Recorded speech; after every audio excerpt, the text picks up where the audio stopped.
Hello and welcome to this week's episode of PCW.News. And as always, we've got some amazing news from different theme parks, rides and attractions all over the world. So let's just get straight into news. Our top story for tonight, Flamingo Land have confirmed that Inversion will open on the 2nd of July 2022. Now, obviously, that day, when it comes, will be a moment in history for Flamingo Land, because this ride has been long anticipated for the past 3 years. It was one of those roller coasters that was supposed to, if you don't know what I'm talking about, basically, it was one of those roller coasters that was supposed to open back in 2020, but obviously, when lockdown happened, COVID hit, and it couldn't open, so it was delayed until 2021. But because Flamingo Land is a family-owned park, they're not owned by these massive companies like Merlin or Disney or Six Flags or whatever. They've not obviously got the most money in the world. So when 2021 came, because they'd been closed all those months in 2020, they couldn't afford to open it. They couldn't even afford to finish off the ride, because they had to paint the whole thing, they had to test it and put all the landscaping up and whatnot, and they had to put the ride vehicles on for testing. So obviously they couldn't do any of that, and they delayed until 2022. But this year they have actually made loads of progress. And I mean loads, they've basically finished construction of the ride from what I've heard. I mean, it's opening on the 2nd of July 2022, which is just under a month from now. Don't know why I said remember this, I haven't got a watch. Yeah, this is absolutely incredible and so bizarre to hear that this ride will finally be opening. The history of this ride actually stretches way back to before it existed at Flamingo Land. It was supposed to be opening at Hopi Hari in Brazil for the 2012 season. Yeah, I did say that right, 2012, 10 years ago.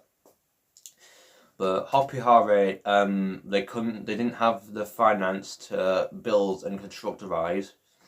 So it was like, eventually, after a few years, just being sat in a car park in pieces, they sold the rides to Movie Animation Park Studios in Malaysia, and they just had it in storage for a couple of years until they put it they tried to sell the ride to different theme parks, and then Flamingo Land bought it for about £20 million. Yeah, you did it, £20 million. That is quite a lot. And this is just like this is a second-hand, well, actually it's a third-hand ride by this point. Obviously, I was told by staff at Flamingo Land that if they bought a brand new one, they wouldn't be able to afford to build it. So they bought this one from Brazil that was in 2019, and that's when rumours started circling around the theme park community about the next roller coaster at Flamingo Land. And then eventually these were confirmed when planning applications were leaked online of a new 10 Inversion coaster going to Flamingo Land. And the original trademark name for that was actually Inversion, which is what I'm still going to be calling it from this moment onwards. I'm actually going to point out at the moment, recently Flamingo Land actually confirmed that this ride was going to be called Sick. I know what you're thinking, that is not a name for a roller coaster at all. Basically the reason for this is because it's being sponsored by the fashion brand Sick Silk. Obviously the owner of Flamingo Land, Gordon Gibb, and the people who work at Sick Silk have been friends for quite a while, and they're collaborating with this new roller coaster, and the ride itself is actually themed to street fashion. That is quite a bizarre theme for a roller coaster, especially since they're saying that this is going to be their flagship attraction.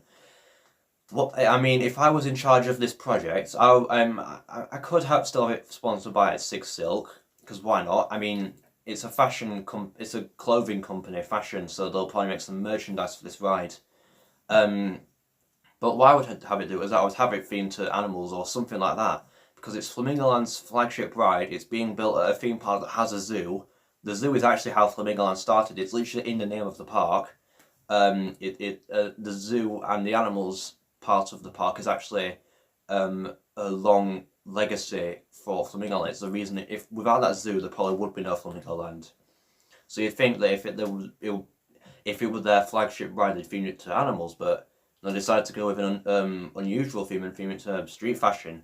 Obviously, it's not got like loads of theming or anything. It's more stylized, like Icon at Blackpool Pleasure Beach. Although there was a recent report on what was it? I think the Yorkshire Post or something like that, saying that the ride is going to have loads of different special effects, such as waterfalls, water cannons, and water vapor smoke. So a lot of water, in case you didn't realise, which is surprising. I don't know where some of these effects are going to go. Although recently there have been some like little things, I don't know what they're called, like water. I don't even know what they're called.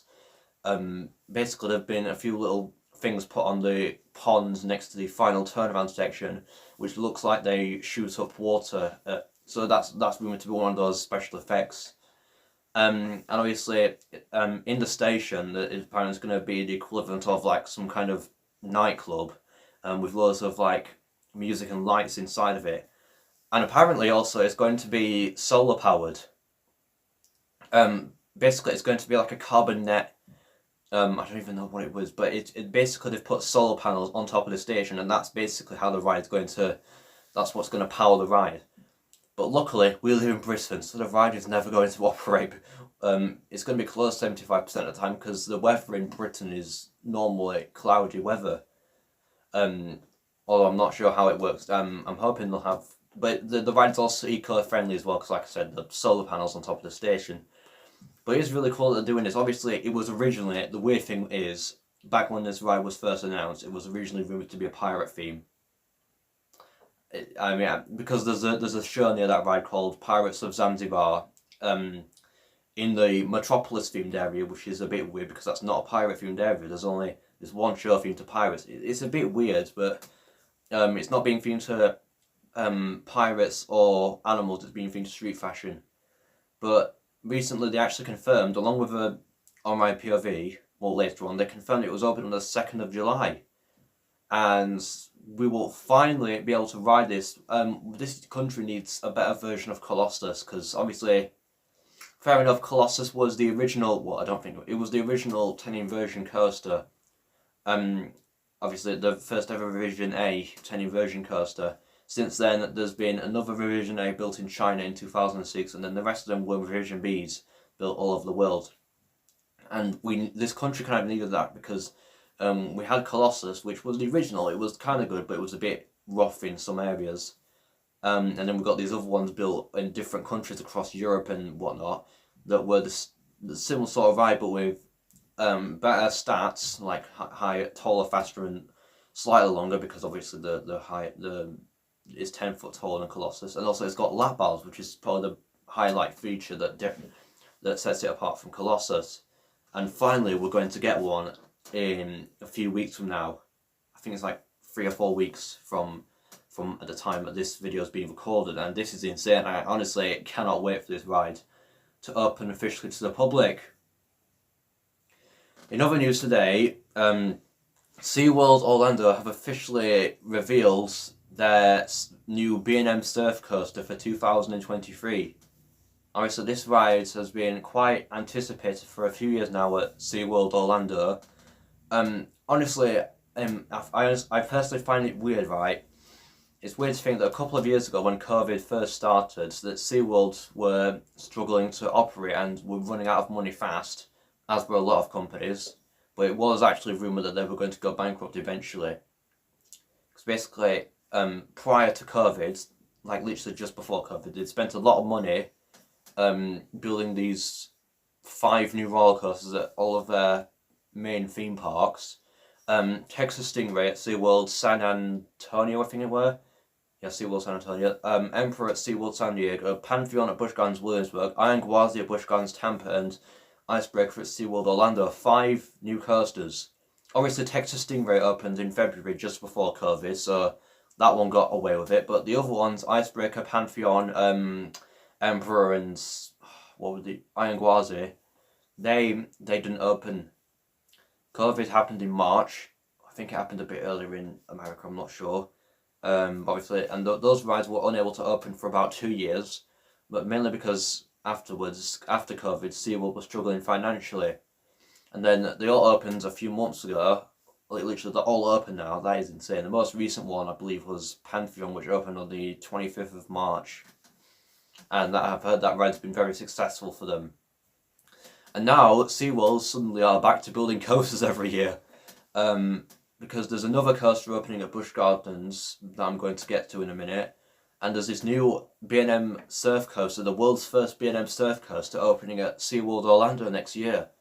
Now, basically, if you don't know what a surf coaster is, it's a new prototype roller coaster design that's never been built before. It's like a newer version of B&M's stand-up coaster, but basically the seating arrangement, rather than having four across seating, it's just got 2 across seating, which is unusual for B&M, and also it's capable of launches. I think it's got shoulder restraints. I mean, if it's a stand-up coaster, it can't possibly have lap bars. That wouldn't work. So I think it's got shoulder, or maybe even like vest restraints or something like that. But I've heard it's a stand-up coaster that's capable of launches, and the ride looks spectacular. They released this teaser video literally the other day. There isn't an official POV just yet, but there's a simulated teaser video which shows certain segments of the ride, and the layout looks glorious, honestly. It looks so good. I even saw like an out-of-banked airtime hill on it, which is very unusual for B&M. This looks like it's going to be probably B&M's most unique coaster today, because not only is it their first stand-up launched coaster, or something like that, but the layout looks very weird and funky as well for B&M, which is very interesting to see that B&M are finally back innovating in new coasters again, because it's actually been a while since B&M invented a new coaster type. I think the last one I can think of that they invented, the first new coaster model they created was the B&M Wing Coaster back in 2011. I think the first one was Raptor at Gardaland in Italy, and obviously that was before the Swarm existed, and now basically the Swarm from Thorpe Park, and obviously every wing coaster after that, or most of them, has a dive drop, which is what most B&M wing coasters have, apart from certain few, but most of them do. But that was basically the last coaster that they created new, was a B&M wing coaster, and that's been 11 years. But now they're getting this brand new B&M Surf Coaster, which has actually been in the works for quite a while now. Back in 2019, I think it were, there was a patent revealed by, it was leaked online, from B&M for a surf coaster. There wasn't a lot of details from what I saw, but it was a new coaster type, and then over time there were leaked documents online of what kind of ride it would be, and then there was this concept art released by a theme park in Hong Kong, I think it was, of a new roller coaster. I think was built by B&M, and this was pretty much evidence of what the B&M Surf Coaster would look like. And we noticed it had 2 across seating rather than the 4 across seating that B&M usually does. And they would also have launches, and that's pretty much where the surf coaster was rumoured to be a stand-up launch coaster. And then obviously recently SeaWorld released this video where they've pretty much confirmed it's a stand-up launch coaster, and it looks amazing. And I know what you're thinking, it's a stand-up coaster, it's not going to be a fun ride, because I've not been on these stand-up coasters, but I've heard that they're quite rough. Although a stand-up coaster hasn't actually been built in a long time, especially since some of the other B&M stand-up coasters are getting turned into flawless coasters, so there's only a handful of them left. There's only one stand-up coaster in the UK, and that's Shockwave at Drayton Manor, but that's an Intamin stand-up coaster. So don't be fooled by that. If you see Shockwave at Drayton Manor, it might look like a B&M, but it's actually built by Intamin, in case you didn't know that. But obviously there are a lot of stand-up coasters left because they're all being converted into flawless coasters. So it's a good thing that B&M's starting building this coaster type again, but obviously because it's a new and modern coaster, they will have sorted it out and fixed it so that it's not rough and painful, because it's a launch coaster as well. It's going to be really interesting. I mean, that's kind of where the surf coaster name comes from, because you're standing up while you're being launched. That's pretty much what surfing feels like, from what I know. And I cannot wait for this ride to open. It's the world's first B&M Surf Coaster, and it looks really exciting. Also in the news today, preparations for Thorpe Park Carnival have begun, and it's actually bringing back some old Fright Nights memorabilia theming props. I don't know what the word there, but basically the preparations for Carnival have started, and as you can see in this picture, I'm not sure what this is for, but in case if you're a massive Fright Nights fan, you'll know that this this that's being shown in the picture was actually the former entrance portal for the scare maze known as the Big Top, and this is a amazing reference to Fright Nights that they did. Obviously, I've seen people online saying that that's quite creepy for a carnival. I mean, fair point, but it is carnival themed, and this is a perfect example for it. Bear in mind, Big Top was a scare maze themed to scary clowns. I didn't get to go in it, but from what I've heard, it was one of the best scare mazes ever at Thorpe Park Fright Nights. By the sounds of it, was a pretty good scare maze. It only existed at Fright Nights for about 2 years. It was first introduced in 2015. I think it was, I'm not sure where it was originally. It was either on the beach outside of Depth Charge, or it was either just outside of Colossus where the Howling of Lycanthrope High was in 2020. I'm not sure, but it only operated from 2015 until Friday Nights 2017, and then we never saw it again. But now they're bringing back the former entrance portal for the Big Top in the new Carnival event. Obviously they've painted it and changed it also that it's not as scary, but we can all tell that this is the original entrance portal, and I really like what they've done with it. I kind of thought that they would bring something from the Big Top back for Carnival, because the Big Top, even though it was scary, it was still somewhat carnival themed. It was very creepy, but it was, if you got rid of all the creepy stuff, it was carnival-y, clown themed, and that's what they're going for. I'm not sure, like I said, I'm not sure what this is specifically for. I'm not sure if it's just theming or like a photo opportunity, or like a like something for live entertainment, or something else. I'm not sure, but I'm glad to see that they are bringing the Big Top, well, not the full maze, but a piece of Big Top history and Fright Nights history back for the new Carnival event. And finally, in the news today, track for the new Project DarKoaster has arrived at Busch Gardens, Williamsburg. And if you have no idea what I'm talking about, basically Project DarKoaster is a new roller coaster going to Busch Gardens, Williamsburg for 2023. And like I said, this is what I said earlier, SeaWorld are back investing in new coasters again, and it is insane. And basically, it's Project DarKoaster. I think it's going to be like an Intamin quadruple launched enclosed roller coaster. It's basically, it's going in the former show building of the Dark Castle dark ride, which apparently was one of the best dark rides in the US. Apparently it was a really good dark ride, but it operated until, I think about a couple of years ago or something like that. I'm not sure. But they are now replacing all of that dark rides, that original dark ride, with a brand new Intamin quadruple launched family coaster. And obviously it's not going to be an extreme thing, because they literally just got Pantheon, which is the massive Intamin shuttle launch coaster with inversions and a massive beyond vertical drop.